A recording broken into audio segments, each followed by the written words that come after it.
Association's Wednesday webinar. Today we have a very special person who is going to talk to us on leadership, and he himself has exhibited these qualities of leadership in his professional, and that I'm going to tell you that he is a very special person because of some particular reason. First, let me welcome Professor Bharat Nadkarni, the past presidents who are attending this, Indrapalji, all the EC members who are there with me, and all senior colleagues and friends. Welcome to this Wednesday Wisdom webinar. It's almost now 2 years that we are meeting every week, twice, on Wednesday for Wednesday Wisdom webinar and Friday for Friday Fundamentals. And you know, we have brought to you many different topics, people from all over the world. And I'm happy that we continue to do this. Today we have Professor Bharat Nadkarni, who is an alumnus of Jamnalal Bajaj Institute of Management Studies. He has done a very old program which we used to run called as Masters in Administrative Management. Then that program was converted into some other degree, but then he is alumnus of JBIMS. Worked for Tata's for almost 38 years, and last 10 years he was in the senior management position. His responsibility included heading international business, corporate communication, business excellence, HR processes, the PMS, and fuel procurement from global markets, materials management, including imports of capital equipment, spares, instrumentation and control materials. He was also part of CSR, which he always talk about, and his experience in wide variety from communication to acquisition to CSR to HR and many more had definitely added value to his teaching, because I know that Professor Nadkarni, whenever we feel that someone is not able to do that or we are not getting person to teach, I think he always comes forward and feels that gap that we generally feel. He started his teaching career in 2000, almost 22 years professor is teaching, and he's teaching along with Jamnalal Bajaj in other institutions like St. Xavier's, Sydenham Institute, IISM, Sasmira, Chetna, etc.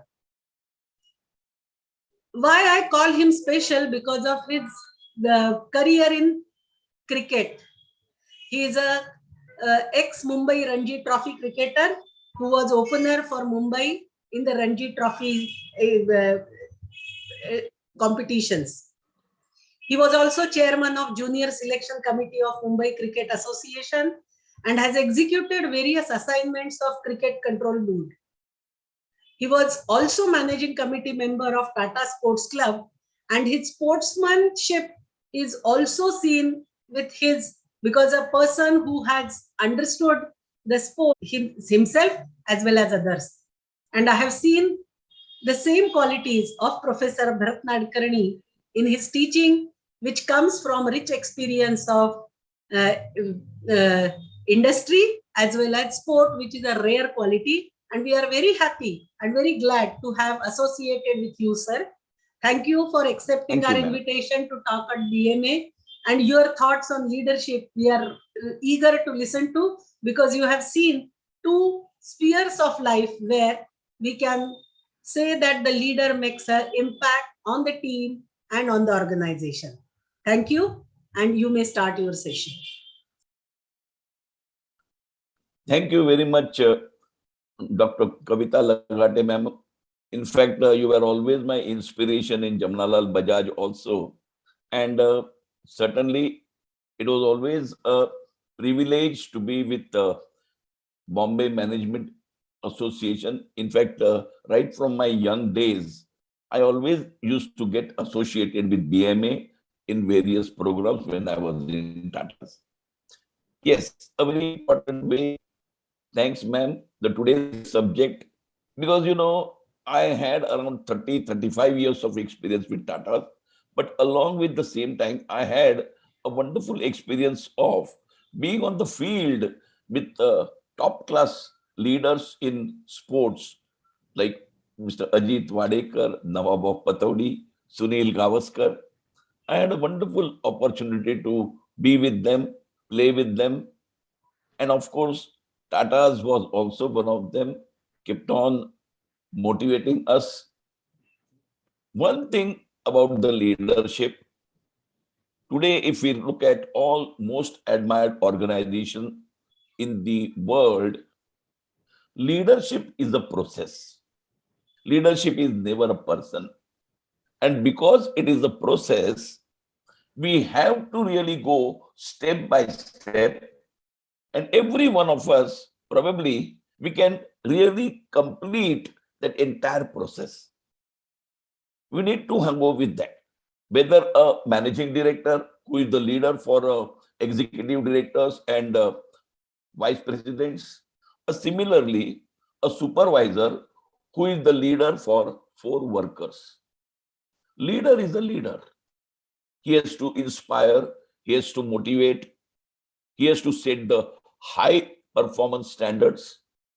A CEO also has to do it, and a supervisor also has to do it. So ultimately, it is a process. It is not a person. But one thing we have seen in today's world, we call it a very complex world. We talk about VUCA today. The entire environment is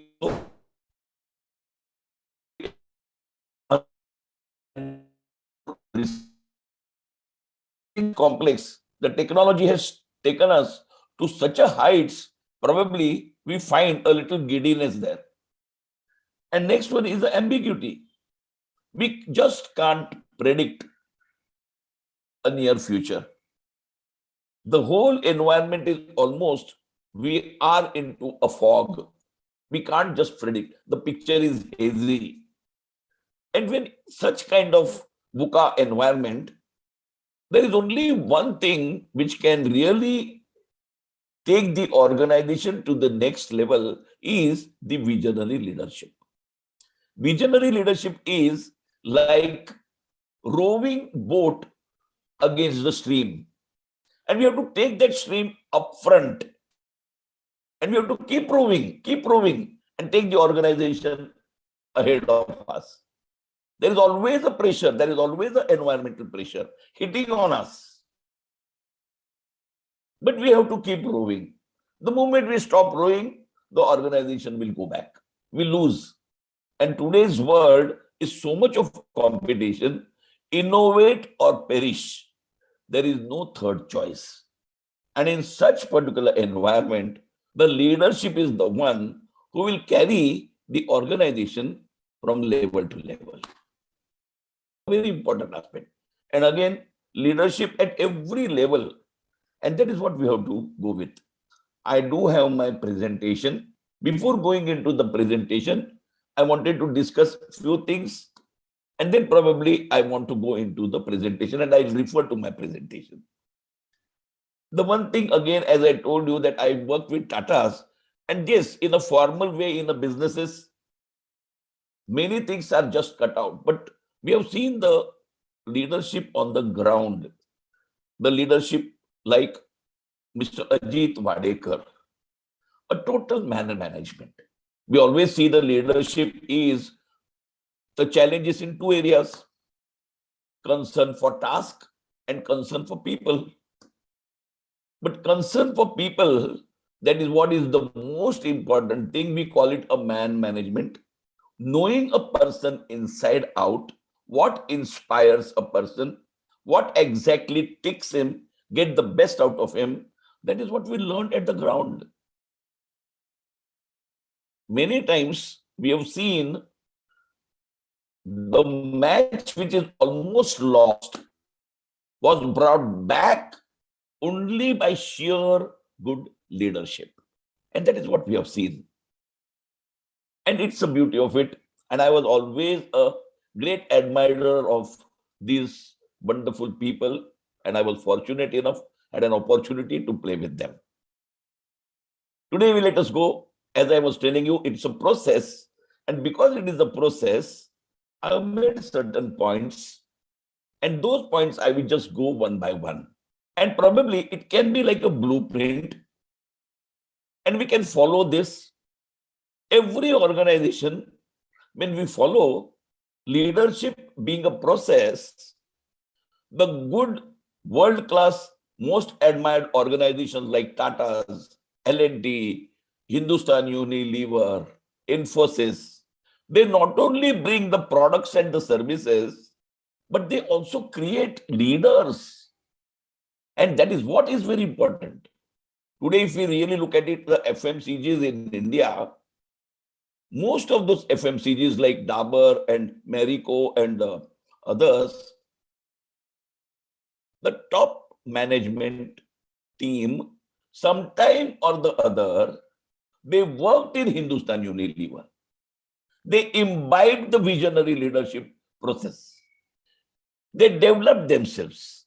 And then they went elsewhere and created their own niche and organization and took the organization to the next level. That is what we need. We need more and more leaders. And that is how practically the layers has to come. Leadership is the process, that's how we can develop. One can create 5, 5 can create 50, 50 can create 500.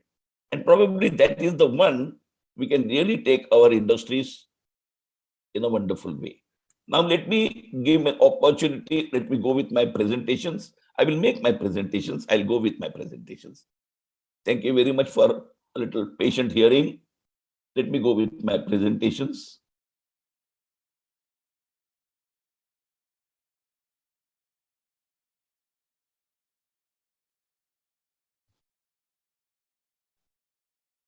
Can you see my presentation? Yes, it is visible. Yeah, it's visible. Very nice. So let me go with us first. The visionary leadership, a process and not a person. The first thing, step is set direction. Set direction. Setting the direction is the first one. Taking the whole flock together and ensure that everyone is working towards the organizational vision. Set direction is getting everyone along for the organizational vision. So how to set the direction? The vision is a dream, and we just think about the dream. It gives us so much of passion and happiness, and that is the way we have to really look at. But at the same time, vision has to be a stretch target. Human beings, when anything is very simple and easy, they lose interest. And when it is very difficult, impossible, again, they get totally disillusioned. Then how to set the direction? How to set the vision? The vision should have a necessary stretch. And necessary stretch means everyone in the organization, when they give their best, then only you reach the vision. If you are less than best, you are not going to reach your vision. Once that is the way, when we are practically picking up everyone and set the direction, actually we set the tone for the high performance from everyone. And then it will be a unidirectional way. It will be going towards the one direction. And that is how, probably like a tug-of-war team, how it can run when everyone pulls at the right time in the right direction. Nothing goes in a haphazard way. And that is what is setting the direction, a wonderful way. First, which a leader has to do. Leader has to get the vision. And vision statement, if we see today, in all our organizational strategic points, we always display our vision, because Vision should always be in front of every employee's thinking. It has to be. Every time the vision has to be there with us. And that is why the senior leaders always in every organizational town hall meetings always refer to the vision of the organization, the stretch vision. And it has to be when there is a bigger challenge, when we give our best, that is what is the development process. And that is how the best keeps coming out of us. That is what is setting direction. I always give the example of Sachin Tendulkar. At the age of 15, when he joined Indian cricket team, probably he also never imagined that one day he will be that big. Ultimately, by the time he stopped playing cricket, he already got a Bharat Ratna. He set the standards. Almost all the records he practically broke. How? Because the setting the direction, and every time the challenge he took, and that development process he went through. And we are like powerhouse. The more we bring our development, the more we bring our challenges, the more we develop faster and faster. And that is what it is very important. We have to. Actually, every one of us, we are like powerhouse. We have to challenge ourselves. And that is what the good leader does. Good leader makes everyone in the organization, he challenges them to give their best. And that is what is the set direction, the most important thing, the first vision. And again, vision, there are so many premises keep changing in the environments. That's why you have to keep revisiting the vision. We have to see that vision should never be easy. Vision should never be impossible. But vision has to have a necessary stretch. Slowly from setting the direction, the next step of visionary leadership, which probably every leader again consciously should follow, is create customer focus. Customer is the most important thing. And who is the customer? The external customer and the internal customer. The internal customer, when we have an internal service level agreements and we strengthen the processes, strengthen the system, strengthen the coordination, and that probably the line goes to the external customer, and we always take our external customer to the delight level. A sheer way of going with the CRM model, customer relationship management.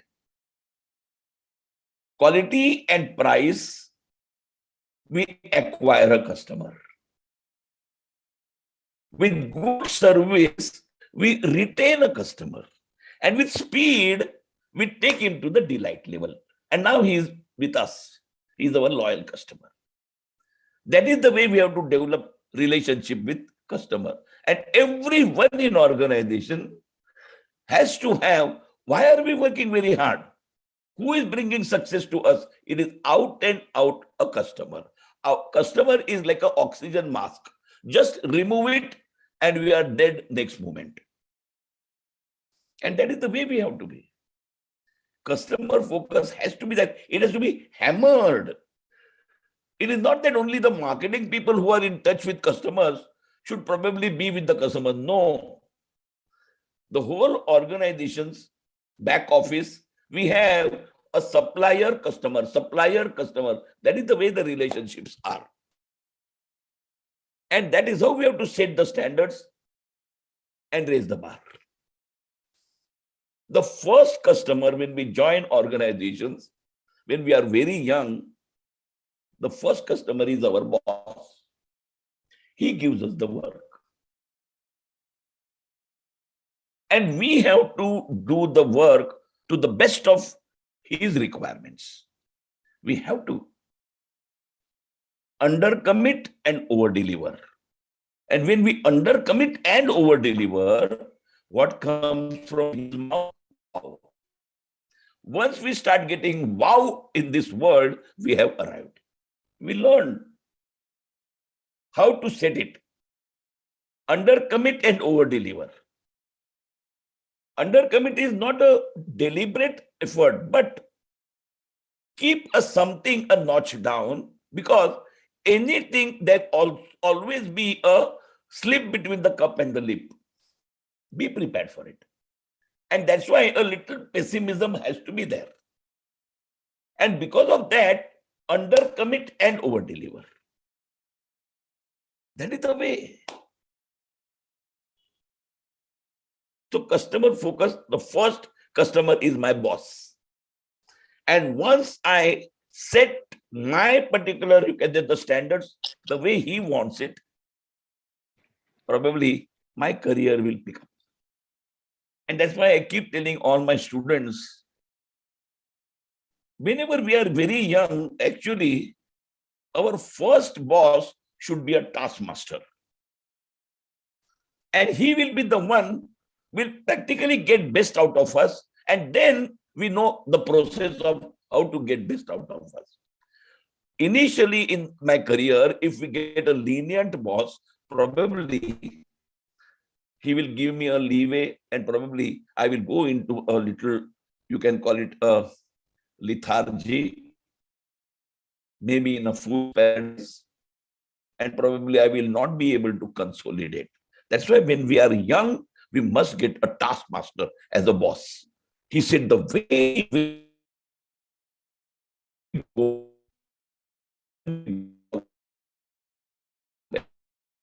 and that is what is the customer focus starts from him. And ultimately it goes to the external customer. That is what customer focus. Everyone, even a worker, when he is working, he has got customer in his mind. How our mama keeps on working in the kitchen, but whatever she makes, there is a love and affection so much that whatever she makes in the kitchen, she keeps thinking about the every family member's needs. Exactly like that it has to be. The most important thing. Being that customer has to be there in back of our mind. That is the second. So set the direction. Second is create a customer focus. Third, clear and visible values. Value systems. There is the strong do's and don'ts. And that should be the culture of the organization. The strong do's and don'ts. Very ethical, straightforward, and clear and visible. It should be visible. Everyone is practicing. Everyone is imbibing.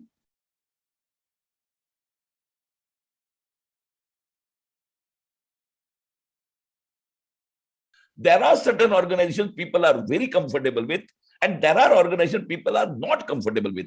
Why? What happens? It is the culture. It is the strong, clear, visible values.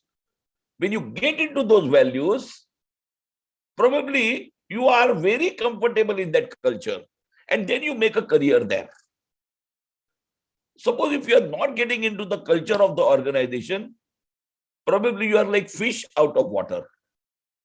You may suffocate. Maybe the organization is world class, but you are not happy there. You feel like changing the organization.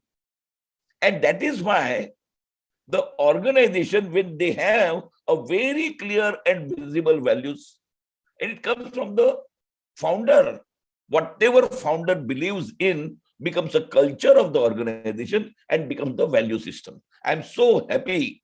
The Tatas we are practicing, what Jamshedji Tata, what vision he had. What are the strong do's and don'ts? What Jamshedji Tata followed, the whole Tata organization is following that. And that is the way we have to go. Very important. Clear and visible values. It is not lip service. Preach what you practice. That is the way it has to be. Every action of the senior managers in the organization should be with clear and visible values. And that is the way when the newcomer joins the organization, he is like a fresh clay. he nicely gets molded into this culture. And he becomes one of them. And he starts performing. That is what organization is all about. How quickly a youngster, you get into the organization, get into the culture, mold him in performing at the highest level, as per the culture. And that is what a leader has to really set. Clear and visible values and a high performance expectation. No mediocrity. No mediocrity. We have to be assertive. We have to be defined. And that assertiveness and defining that is not a passive process. It has to be an active process. A leader asserts. Leader clearly defines, I want this kind of performance. I am not going to accept anything below this. And then what happens is, he gets what he expects. A passive kind of people, when they don't define, they are going into the course corrections. And half the time get wasted into the course corrections. Whereas an assertive leader who defines what are his requirements, and everyone in the organization knows what is expected from us, and they perform. This is the way organization has to go. Clear and visible values and a high performance expectations. This is the way we have to go. That is the third step of visionary leadership. Then comes the fourth one. Balance the needs of all stakeholders. The most important. There are 6 stakeholders of business. Once we take good care of these 6 people, we can do business in a sustainable way. Nothing will happen to my organization, even if I go 100 or plus 100 years. Who are those 6 people? First, employees. Employees are the internal stakeholders. We have to motivate people. We have to motivate our employees to give their best. We must meet their expectations. There has to be a continuous feedback. The second stakeholder is my shareholder. Shareholder has put his hard-earned money into my organization. I'm a facilitator. I'm a manager, but money and ownership belong to him. I would be working hard and giving him the money's worth, a return on investment. And once I do it, the shareholders are the happiest lot. And then there is never a dearth of money for us. Whenever we need it, our shareholder is always ready with another 100 rupees. Anywhere, any projects, there will never ever be a dearth of finances, because our own shareholders are ready to fund us finances. The second stakeholder. Third stakeholder is customer, like an oxygen mask. Quality, price, service, speed, CRM. Acquire a customer, retain a customer, take him to the delight level. Now he is not going to leave. He will be with us throughout. The third stakeholder of business. The fourth stakeholder is the suppliers and partners, like our contractors, consultants, legal advisors. Everyone give us some advice, some information, some material, and they are our partners in progress, PIP. And we have a symbiotic relationship with them. And we have to. Suppliers are the windows to the outside world. Whatever we need to get from the outside world, like the technology, the material of construction, the innovations, everything we get to know through the suppliers. Develop a good rapport and relationship with them. Always be going in a very, very ethical manner, develop a relationship with suppliers. Reciprocity. is the word when we deal with suppliers on a reciprocal basis. They work very hard when our production plan changes. Many a time we need to prepone the material, they do it. They work hard for us. One day probably they need a payment. Never ever make the payment late. No. Payment is the one develops your trust and credibility with the supplier. We have to do that. The most important thing in business. And that is what is the first thing we have been taught in Tatas. We have to pay our suppliers on time. Whatever we have a credit system and everything. But if I promise I'm going to pay in 90 days, it has to be on 90th day. Once we do it, our rapport with the suppliers, with all our contractors and everything is nicely developing. Very important. Then comes government and society. Governments makes every rules and regulations, and we need to do business within the ambit of those rules and regulations. And when we keep doing it, organization and the government, we are in good books. We have to take pride working within the rules. We should be a good corporate citizen. That's why we have to develop a good rapport with the government. Most important and very ethical way. Taxes, pollution control, whatever is required by the government, we have to abide by that. We have to go beyond compliance. And we should set the standards. And that is how we see. And once we are in good books with government will really consult us whenever we need to improve our industry.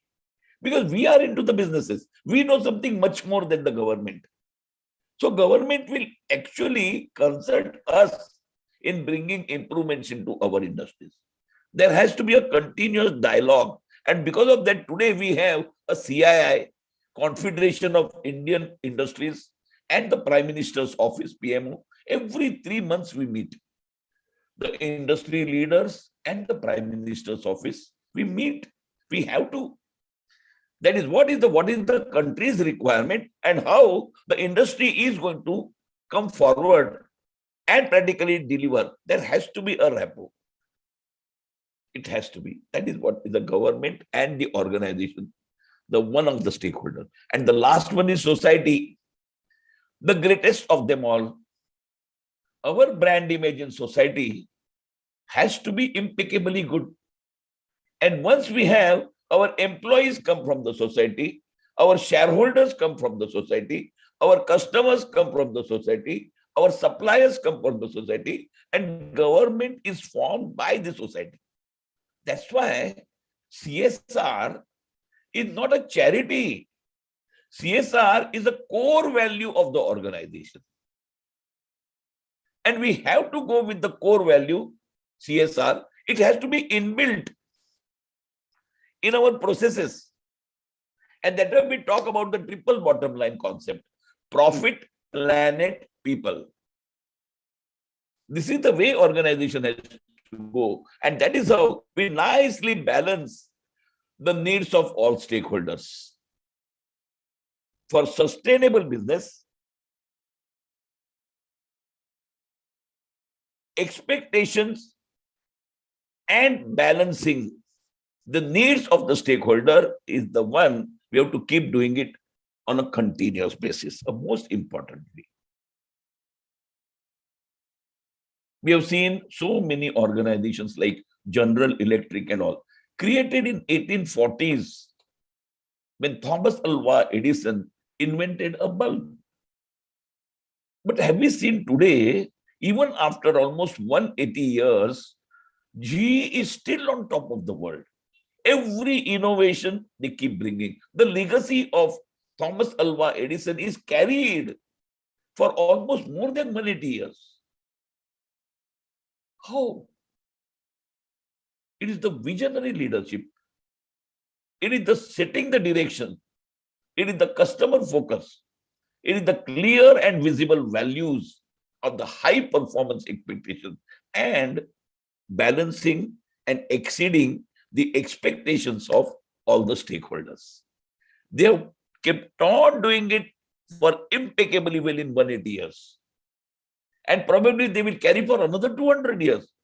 Organization is an artificially created entity. Organization is not a human being that at certain age you have to die. Damn it. We keep on replenishing people, we keep on innovating, we keep on getting into the new areas wherever we find the opportunities. Then why organization should die? Organization is the one, when it is an artificially created entity, then it should go on and on and on and on. And for that, we need a visionary leadership. We do have examples of GE, IBM, Tatas. Almost every Tata company is more than 100-year-old. Still going strong, going with the value systems. Next, balancing is create strategies and systems. Strategies. What is strategy? Strategy is sheer winning. If we don't have that cutting edge, if we don't have that, you can say the winning, that lust, I can use that word, we have to win. But within the rules. But we have to. Winning is everything in business. And that is what is the strategy. And for winning, we have to benchmark. We have to keep thinking. Either we innovate or our competitors innovate, whatever it is. But the moment our competitors innovate, we have to watch, observe, and we also raise our bar. Customer is not going to ask who innovated. Damn it. We have to do it. If customer is the one who is practically bringing it first, I will copy. As a student, we are not supposed to copy. But in a real world, whoever copies maximum is the most successful. Because we learn from others, those who are better than us. And that is what one of the strategies is. We have to keep learning from others. We have to go with management by facts, strategies and systems. The moment that word systems come, I always practically look at the best example of system is a human body which God has created. The same way the system organization has to be. Every unit has to perform. But while performing, it has to coordinate with others.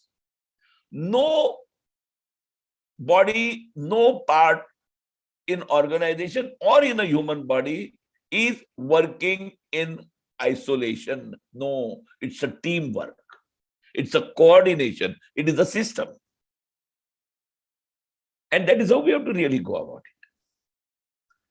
So create strategies and systems. And that's why today, no unilateral decisions, collective decisions. Today, slowly the management is changing. What we have seen, when we were juniors, we were working 6 hours, 8 hours, 10 hours ourselves. Sorry, today it's not like that. The moment we started going and, the climbing the ladders, the more and more time we are spending into the meetings, sharing, convincing, coalition building. These are the things ultimately make organization the most strong. And that is what the leader has to see. We have to meet every part, but it has to be lungs keep on drawing from the outside world when we breathe in. And that oxygen comes into contact when heart brings the impure blood. The oxygen and the impure blood come in contact, blood gets purified, oxygen gets converted into carbon dioxide and we exhale. See, lungs, a respiratory system, hearts, a circulatory system, but they have to coordinate, they have to meet, like a production department and a marketing department. That is what his system is called. That is what the strategy has to be. And this is the way we make the whole organization work like a well-oiled machine. Coordination, collaboration is the catchword. We have to really go with it. A very important part of it. Create strategies and systems. Strategies. Strategy is the plan. Plan is a strategy. Ploy is a strategy. Pattern is a strategy. Position is a strategy. Perspective is a strategy. Mintzberg has very nicely given. What is strategy? Strategy is sheer winning. That cutting edge has to be there. And that is what, as per Maslow's esteemed need, we have to have that cutting edge. Everyone in the organization. Why Samsung becomes world class within no time? Everyone is in esteemed need. Everyone is in having that cutting edge. And that is how the organization improves by leaps and bounds. A small country called Korea could create a colossal organization like Samsung. What a wonderful way. Today, Samsung is bigger than Sony. Otherwise, the same Koreans, about 25 years back, we used to call them poor cousins of Japan. Are they today? No. They are on par or even better than Japanese. How they brought it? It's the sheer leadership bringing into it. Very important aspect. So create strategies and the systems. Next, inspire, motivate, and encourage all employees. Again, a most important aspect. Leader is not supposed to sit in the cabin. Leader is supposed to be in the shop floor, meeting people, mingle with the people. He has to inspire. One pat on the back, one high five, people are on cloud 9. The effect will stay for next 3 months. When CEO goes to the shop floor and call one worker by first name, he's on cloud 9. Next 6 months, his performance will be at the highest level. That is what leader has to do. Leader has to inspire. Leader has to motivate. Leader has to encourage. A very important aspect. And yes, mistakes do happen. And here we need an inspiration, motivation mode. I always give example of cricket here. Understand one thing. Mistakes and how the leadership deal with the mistakes. Mistakes are the part of the success. Mistakes are the part of the winning. That is what we see. And that is what one thing I always want to, and I keep telling my students, what comes from our cricket field. Do you know in a cricket, all of us, we have seen a best of fielder drops the easiest of catch.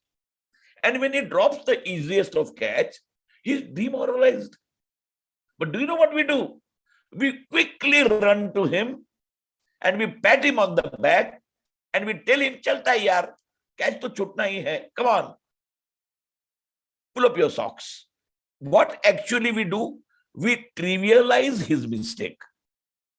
And because we trivialize his mistake, from a demoralized state, we bring him into a normal state. And once he is in normal state, probably within next 10 minutes, he will take a one spectacular catch or will make a wonderful run out and will bring the game back with the team.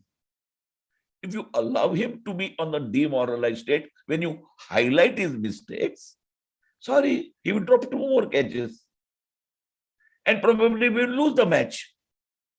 That is again a very important aspect of the leadership. Leadership should never highlight the mistakes. Leadership should always trivialize the mistakes.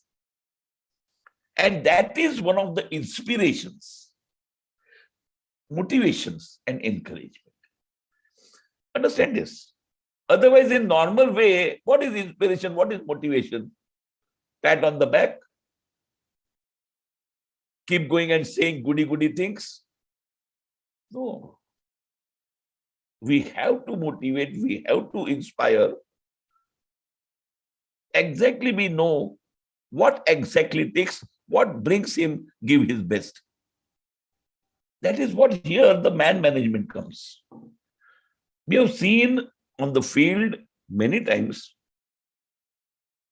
the players sometimes perform exceeding their own particular levels. They actually perform as if they are possessed. How that happens? And the same thing happens at the workplace also. When the leaders are always there to inspire, motivate, and encourage. You know, we spent more than 40 years in Tata's, and we have seen all our senior leaders, including Mr. Ratan Tata and all my senior leaders, CEOs and all. One thing we have seen, they never ever humiliate anyone in public. Never. They are stickler of quality. They are stickler of rules. But sorry, no humiliation, no snubbing. These are all the things which probably every leader has to shun. Because when you give your peace of mind to some manager, for him, it's a humiliation. And probably others will make it a political point. No. And that's why leaders, they have to be very careful. And they have to practically keep a total self-management, anger under check. I've never seen Mr. Ratan Tata angry in public. Never. I've never seen many of my bosses angry in public. Never. Always they are in a good way. They see. Yes. But they have their own way of pointing out the mistakes and maybe more on a one-on-one basis, not in front of others. But the same guy, when he does something very good, they will praise in front of everyone. What a wonderful way. Praising in front of everyone, but don't pick up the mistakes in front of anyone. These are the two things. This really requires a self-regulation and a self-management. When your emotions are totally with you, probably you will be able to do that. And then the manager nicely go around the organization, inspire, motivate, and encourage. One of the very important aspects in Tata's, what we really follow is, yes, we are in head office. And when we are in head office, the real action is in head office. But do you know, we do have our remote stations. And many a time, people working in our remote stations feel that they are away from the real activity of the organization. How to solve it? If they cannot come to the mainstream, senior managers should go there. And do you know, when I was head of corporate communications in Tata's, it was my responsibility to ensure my managing director, my executive director, my vice president, how they have to be in various remote stations. They have to spend that time. So managing director used to come to me and ask me, yes, Bharat, what is my program this week? And then I used to tell my managing director, sir, this Tuesday, you will be in Borivali receiving station. You will be having breakfast with the team. You will talk to 30, 40 people in the receiving station. You have a 1.5 hour review meeting. And then You will have lunch with them and then you come to the head office. Executive director will go to one of the hydro stations. One of our vice president will go to some other division. And that is how senior managers should always mingle with the people. They should never be in their cabins. They should always be with the people more. And that is the real inspiration, motivation, and encouraging the people. You have to move out. And then even the remote stations get the satisfaction that although we were not in the mainstream, but the mainstream, the boss was with us. And he's keeping us informed, updated, what is being done, what is being happening at the workplace. Everything is known to everyone. Everything is shared. So they never ever feel that they are left out. Otherwise, the feeling might come. And maybe because of that, the whole organization will not work as a one team, one family. And that is why we have to really look at the senior managers should keep on going to the remote stations periodically. It has to. We have to look at, and we have to work on that. So inspire, motivate, encourage. Town hall meetings at the workers level, supervisors level, officers level, managers level. Continuously we have to meet. Meeting people one-on-one is the best motivation.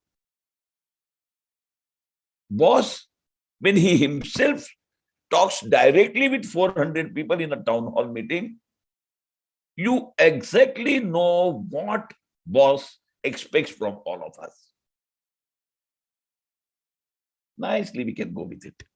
The next one is responsible for ethics, vision, and actions of the organization. We have to set the code of conduct. COC, TCOC, Tata's we have. Tata Code of Conduct, we call it. COC, TCOC, we have a booklet, 25 clauses. And we have to abide by that. Ethics. Every grown-up person knows what is right and what is wrong. No one can practically say that I was not knowing it. No. Ethics is inbuilt. And because of that, the ethical value systems are practiced on a continuous level. We have to create a system within the organization. We have to ensure vision and actions of the organization. Actions has to be impeccably well. And many times, no second thought. Anything unethical has to be dealt with a severity. And once we show that our inclination, the whole organization is probably going with the single point program that such things are not accepted here. Once that is very clear to each and every employee, the whole organization works in an ethical way. Very important. Ethical way is not a pride. Ethical way is probably, we call it a going, sky is the limit. I always put ethics as a buffer. A one student studies only to get 50 marks. So one day he passes, one day he fails. But good students never do that. Good students study for 75, 80, 85 marks. And what is that buffer of 30 marks? Is the ethical value systems in the organization. And because of that, organization has to develop that buffer, which is called a good students, how they do it. So even in the difficult times, when the exam paper is very difficult, those fringe students who study for 50 marks, they fail. But those who always aim high, Even if the exam paper is very tough, they know how to manage. The same way in business, the ethical value systems will always carry you in a proper manner. That is what organization is all about. That is how probably you nicely balance the stakeholders' requirements. And next, responsible for ethics, vision, and actions of the organization. And next one is be a role model yourself. Be a role model. You have to practice. And do you know a very important thing is every senior leader in organization is always under surveillance. Everyone keep watching his every action. And that is an opportunity. Be impeccably very good. And be a role model. You set the examples by your own way of functioning, how you do it, how you deal with. That is a wonderful way, being a role model. Because you are always under surveillance. Every action of a senior level is being watched by everyone, wherever you are. And that is why the senior leaders has to be like role models. Then people follow. They learn. And we are very fortunate in Tata's. We had the stalwarts like Mr. J.R.D. Tata, Mr. Ratan Tata, Mr. J.J. Irani. They are all stalwarts, one of the best. Set the standards and very high standards for all of us to practice.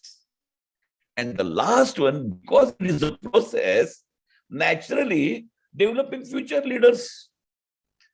When we say it is a process, then the more will get created when we practice. So this is the way 1, 2, 3, 4, 5, 6, 7, 8, 9.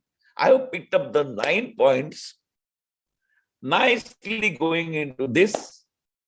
So probably with these 9 points, if we really practice, if we keep the checklist, we can really develop ourselves to be a visionary leader.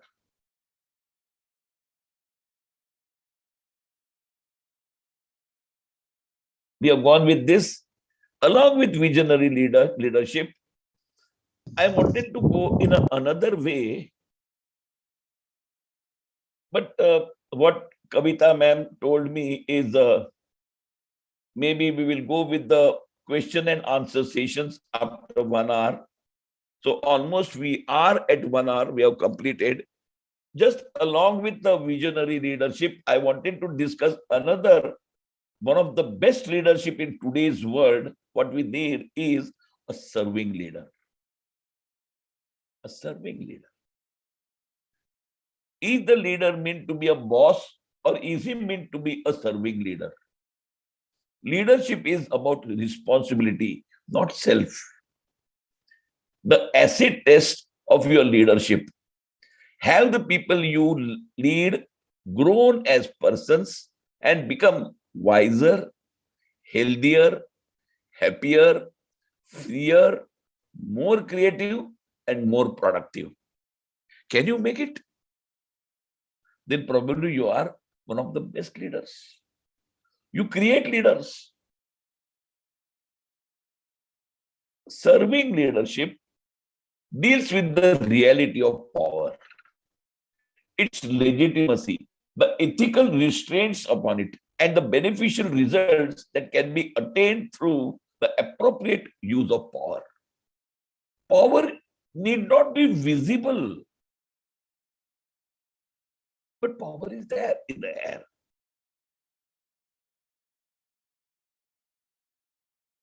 Power need not be demanded, but the command has to be there. This is the way we see.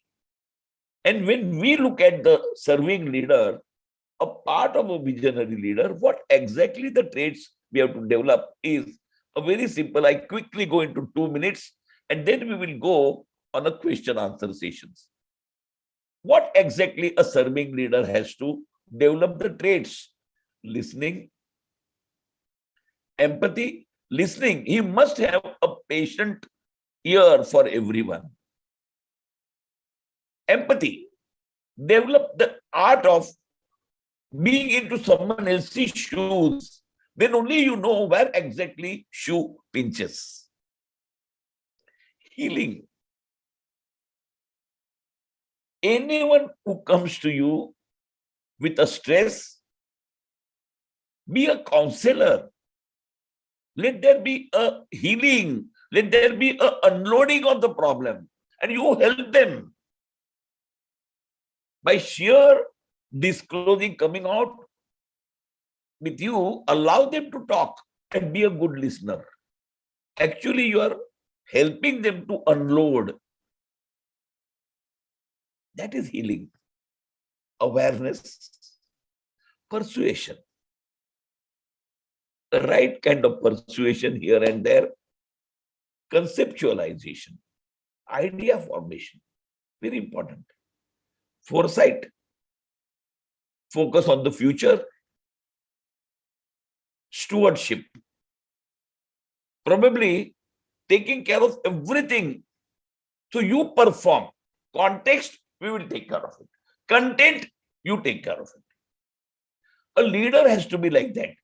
Leader will look at the context, content, you go through it. That is one of the things we call it a stewardship. A stewardship has to be there. A good leader is always a good stewardship. He goes through. And he gives that comfort level. Commitment to the growth of the people. And the last one is building community. The Venus the organization gets. And these organizations ultimately become a most admired organizations. Thank you very much. I had a nice time with all of you. I just made whatever was my points, how to go with the visionary leadership, those 9 points. Every one of us can practice that. Maybe we can keep a checklist. Thank you. Thank you very much. Thank What I you, will Prof. do is I will stop and now I'm all yours. Yes. Thank you, Professor, for giving this thought-provoking presentation, and you have covered really a big deal of leadership. To start with, I have Jagmohan ji is also asking, but before I pass it on to him, my question to you is, now we see in the space of entrepreneurship and new businesses that are forming, young generation is leading the teams, and many of them, they are in the team. And what do you see the traits of leadership in these kind of groups that you can identify? 3-4 friends, students come together, create the opportunities of entrepreneurship, self development, and things like that. So in this case, how do you see these leadership concepts that we have discussed, and they are available in our literature also? So what are your thoughts on that? You know, the one thing in entrepreneurship, I always follow a 3-circle concept given by Jim Collins. Jim Collins has very nicely given 3 circles. And those 3 circles is, the first circle is what are we good at? And that circle, probably from the age of 5 to 15, every one of us know what are we good at. Because people around us appreciate and we take pride. And then Jim Collins tells us that once the first circle is what are we good at, now that first circle, we have to go deeper and deeper and deeper and create a second circle where the same circle we go deeper and become the best. It is like a Lata Mangeshkar when she is 4 or 5 years old in a family function. Someone will tell Lata can you please sing? And she sings. And everyone will say, Lata, you sing very well. Yes. Now she got the first circle. I sing well. People appreciate. The moment that first circle, make that circle everything in your life. The second, go deeper and deeper. Now, that glass which is half filled, don't keep it half filled. It has to be fully filled. Now it is efforts. Now Lata Mangeshkar will learn from her father the classical. She will get up early morning at 5 o'clock and will do riyaz. And now the second circle, she will take passion and happiness and she will be the best. And then create the third circle, which is economic returns from the first two circles. That is what entrepreneurship is. Entrepreneurship is every one of us, we are good at something, make it everything. Don't keep it only at that level. Don't keep it at a hobby level. No. We have to be professional. We have to be professional. And that is how we have to convert these three circles. So entrepreneurship, if we really look at why in America, every youngster always comes out with something very close to his heart. And it comes out with a startup, whatever is very close to his heart. That is the crux. That is what practically, slowly it is being started in India now. Our youngsters are doing it. Probably in our times, we were not having that kind of courage to go with it, but today's youngsters are going with that. Probably what we need to do is, we need to encourage them more. That is the way thank we can really look at thank you so much. I will request the executive committee member, Pramod Bhai Shah is asking. So Pramod Bhai, you may unmute yourself. Jagmohan, I will come to you in next. Okay, ma'am. Yes. Professor, yours was an excellent lecture.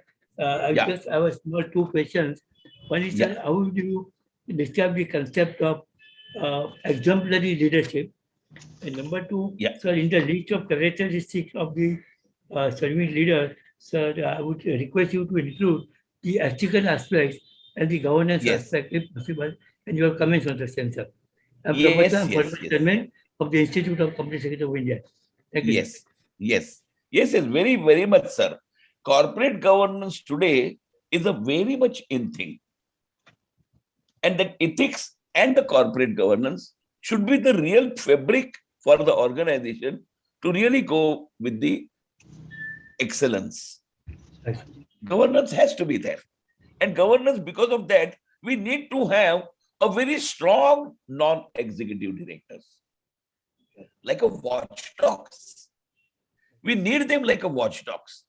They have to create a close watch. I still remember in Tata's, when one of the projects, I was to go through, and that project was in Jharkhand, and I needed around 25 crores of rupees for that project. But do you know, when my request went to the board of directors, one of the board of directors called me, and he really asked me about the risk plan. He just asked me one thing, show me your risk plan. And I did work on a risk plan. Because the risk plan is the one I have to practically look at, not the goody things. Right. What exactly am I putting my organization in jeopardy? That is what we need to see.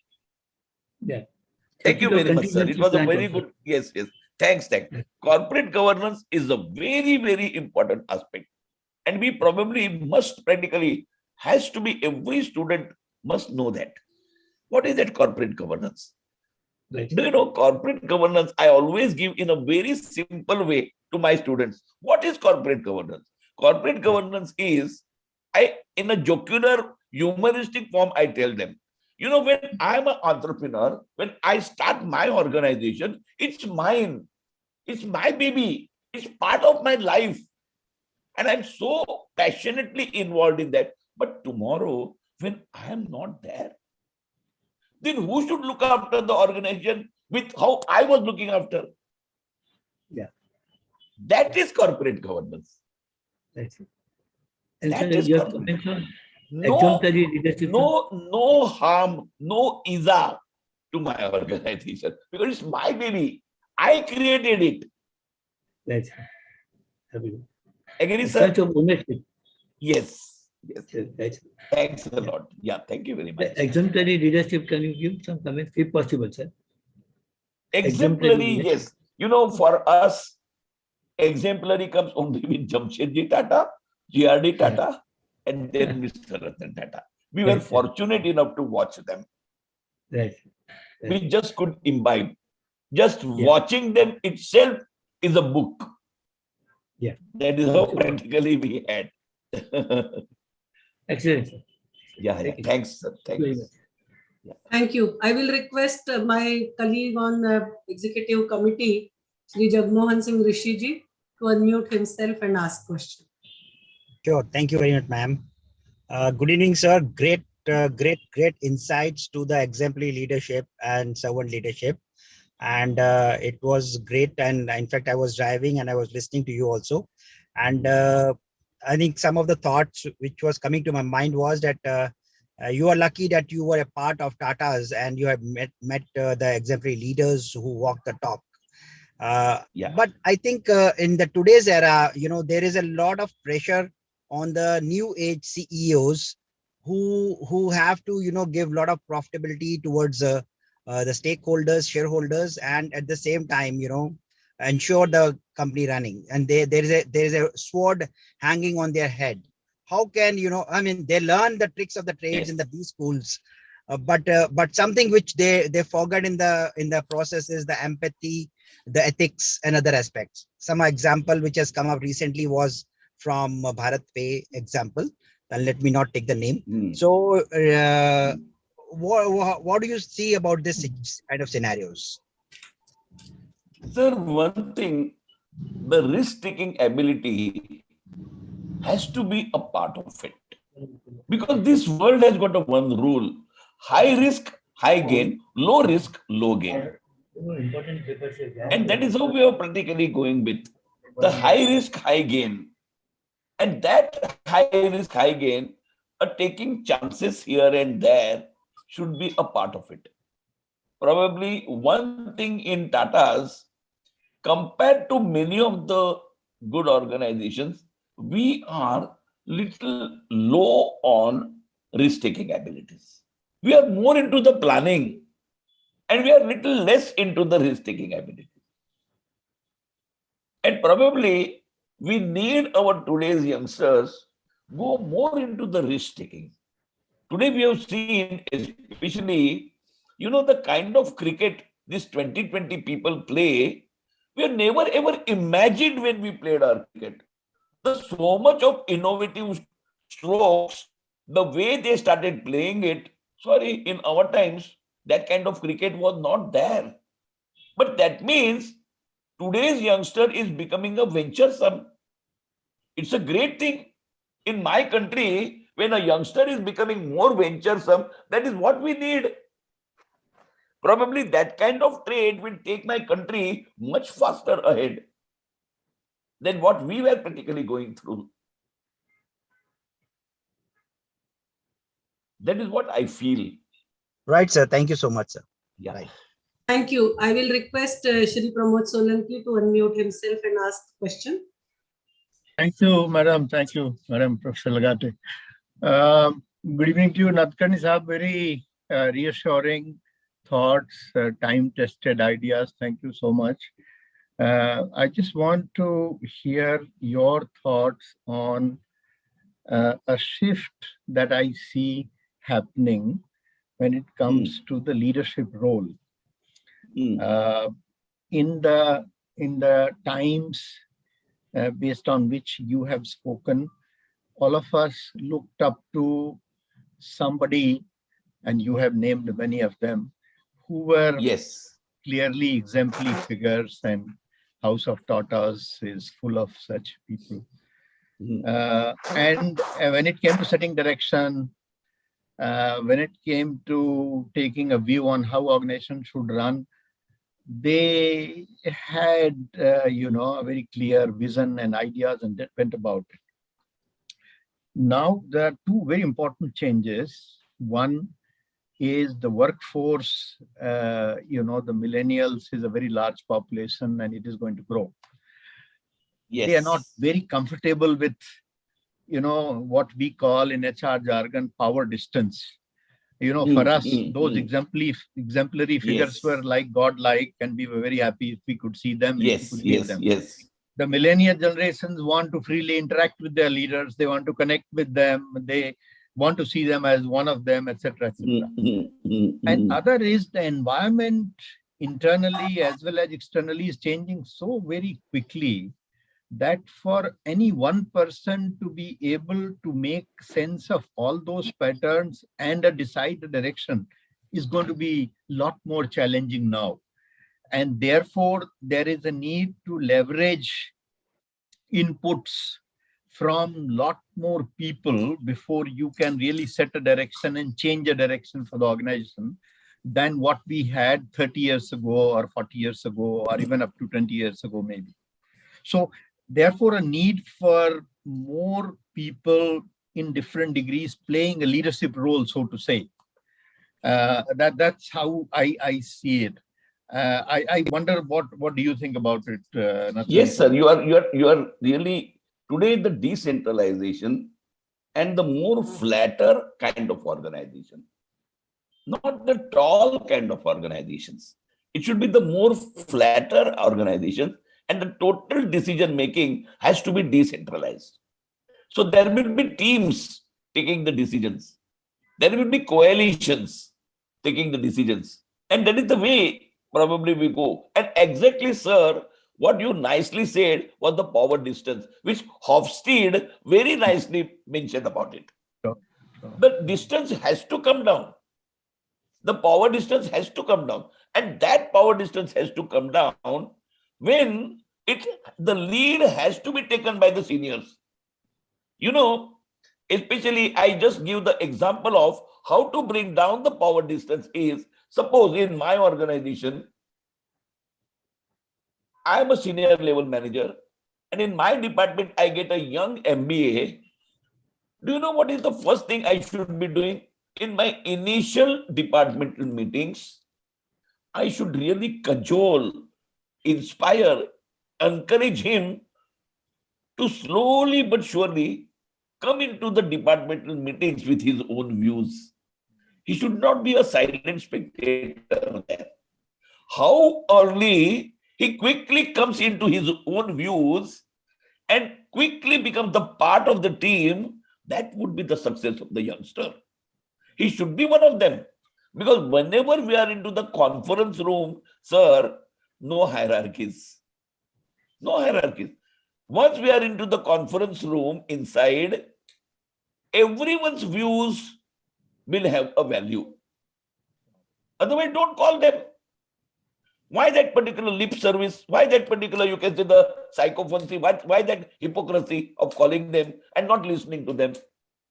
Probably with that, we can bring down the power distance. And then quickly the youngsters will get into, that is what practically we learned in Tata's. They do it. I still remember in one of the meetings when I attended, Dr. Irani, JJ Irani, I was quite young that time. And probably I was the youngest in that entire team. But do you know, all of a sudden, when the meeting was going on and all the senior level people were giving their own views, Mr. JJ Irani directly came to me and said, yes, Bharat, what are your views? Out of the blue, when he asked me, yes, I rightly, but do you know, by the time second and third meeting, I was one of them. I was one of them. If JJ Irani sir would not have done it, probably I would have really been whether to enter into the discussions when two seniors are there or many seniors are there, and maybe the power distance would have remained. That is what I feel. So Hofstede is talking about the same thing. Today, the power distance between the boss and the subordinate, father and son. Again, in a society, father and son. Today, father and son, they are more like friends. And it's a great thing. The son will always have a respect for the father, but father goes all out and treats his son as a friend. He values his opinions, views. That is the way practically we can really see. So thanks very much. Thank you for sharing. Thank you. Yeah, Thank you. Thank you. I will request our former president, Shri Indrapal Singh ji, to give his comments.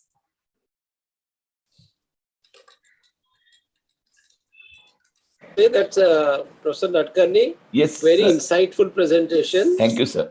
But today's times are very unforgiving in the sense, quarterly results have to be met.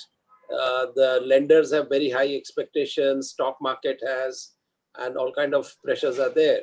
So Yes. in view of that, somehow the management becomes very task driven rather than people driven in their approaches and building their cultures.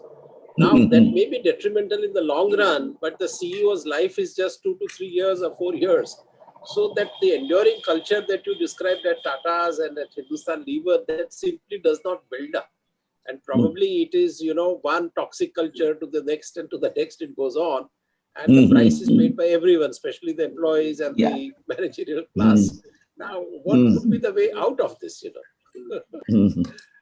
You have, Sir, seen, sir, sir, one thing I have seen in today's Tatas, today's Tatas, most of them come from the tasks and they are young.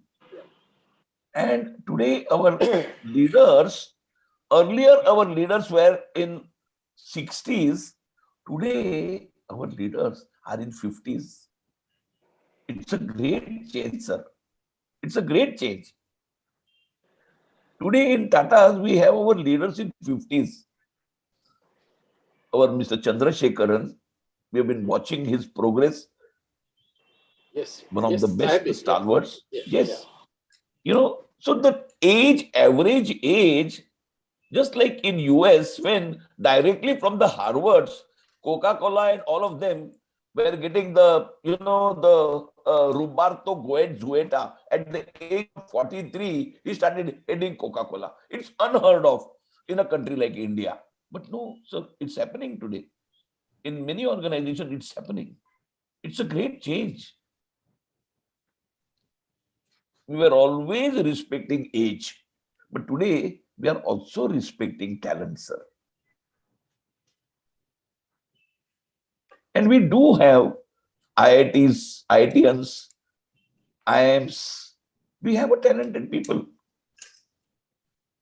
And as you said, sir, the quarterly report, quarterly results and all, then do you know, in organization, one very important aspect which we have to really go is management by facts. Management by facts. Bring the numbers. We have to bring numbers. Come what may. Organization works on numbers. And we have to bring them. And that is how we have to plan.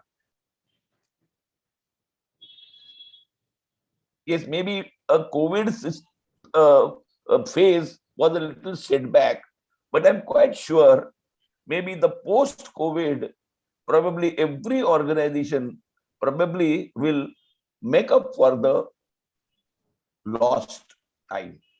That is what I feel. Let us see, let us hope for the best. Yes, let's see. With the uncertainties, today's papers are all showing that we should be all ready for 2008 now, kind of a scenario. So let's wait and watch. But I agree that humanistic management of Tatas and which are exemplary in nature, but very difficult to replicate. How many companies would have tasks? How many companies can afford IIM graduate and things like that?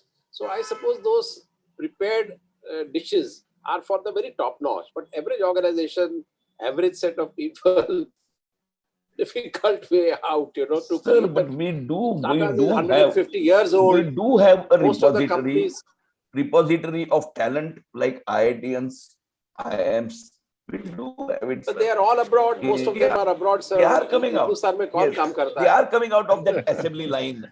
They are coming out of that assembly line. it's a great way. Jamshedji Tata created IIC, Indian Institute of Science, way back in 19th century. And then we got a talent from that, slowly IIC. Today we just rely on IITians and IIMs. Good. Yeah, thank you. I will request the participants in this webinar to keep their videos on for some time so that the secretariat members can take the memory for this particular webinar that we have. So thank you all for joining. Today we are on 16th of March. 18th is the Holi. So my best wishes on this colorful festival, and enjoy your weekend after that. On 18th, we may not have any webinar, but next week on 23rd, as usual, we will have next 2 weeks in the month of March are very much, so many activities are planned for that. We will come to you through our WhatsApp groups and the emails that we will be sending you. There will be Professor Rishikumar Pandya Memorial Lecture that we are going to have physically on 27th, the Sunday. I request the members to come and join for this first initiative. People in BMA are very familiar with Professor Rishikumar Pandya, who was a resource person and a professor who used to be very, very active in Bombay Management Association. His friends have come up with a memorial lecture. On 29th, online we will have Dr. K.S. Basu Memorial Lecture, where Mr. Harish Manwani, ex-HUL, will be speaking. Other events, we are going to come back to you for more details. Do join us. The first event of BMA after this pandemic, which is going to be held on Sunday, the 27th of March. The venue and the timing we will be sharing with you. We hope that you will all make it convenient to attend the same. And thank you all for joining today. Thank you, Professor Nadkarni, all my colleagues on EC, former President Shri Indrapalji, and Arun Chitlangia, Jagmohan Singh Rishi, Pramod Bhai Shah, and the student of Professor Nadkarni, Tasneem Messiwala, is also there in this webinar. So thank you all. Thank you very much, and see you on 23rd. Enjoy your Holi to festival. mention to Professor, I'm very happy to inform you that I have worked with Mr. Murgaonkar for a period of 10 years. He was my chairman of my company, sir. And it was a privilege to have the Tata impact on us also. Thank you, sir. Very nice. Definitely, I'm telling you, sir. Thank you. Yes. Thank you. Thank you, Pramod Bhai. That is always, you add a bit of your experience also, so that makes it more interesting. Thank you so much. And thank you, Professor Nadkarni and all who have joined for this webinar. Please go to YouTube channel of Bombay Management Association. The talk will be available there, and those who have requested for presentation can see the presentation there. Professor has used very few slides, but he has been covering a lot of material in this. So thank you so much, and stay safe, and see you on 23rd online. Thank you. Thank you very much, ma'am. Thank you very much. Pramod sir, Kavita ma'am, Tasneem ma'am, Indrapalji sir, Pramod Solanki sir. Thank you very much. We have two Pramod today. One Yeah. Pramod, one. No, but the first Pramod is way too senior than the other Pramod. So thank you so much. So Lakshmi, we can close it. Thank you. Thank you. Yeah.